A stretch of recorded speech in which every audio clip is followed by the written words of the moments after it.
Gipakita sa mga miyembro sa Civil Security Unit ug mga Community Affairs Workers sa Tagum City nga suportado nila ang pagpangandam sa lokal nga gobyerno sa subling pagbalik sa Care for School Chairs program sa lokal nga gobyerno karong tuiga. Kay nagkahiusa sila sa paghimo ni ining mga school chairs o armchair nga ilang gipang pinturahan.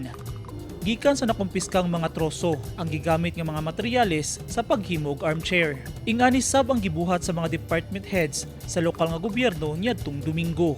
Dunay namanday, nangiskis og papel de leha ug namintura. Makita nga nagkahiusa ug nagtambayayong ang tanan isip pagpakita og suporta sa programa sa LGU. Pinaagi nining programa nga namugna sa unang tulo ka termino ni Mayor Ray Uy makaapud-apud ang LGU og lig-on ug mga bag-ong school chairs alang sa mas lig-on nga edukasyon sa kabataan sa mga pampublikong eskwelahan sa Tagum City. Padayon ang gihimong bayanihan aron makabot sa lokal nga gobyerno ang tinguha nga makabaton ug nindot ug lig-on nga mga bangko ang matag pupil ug estudyante.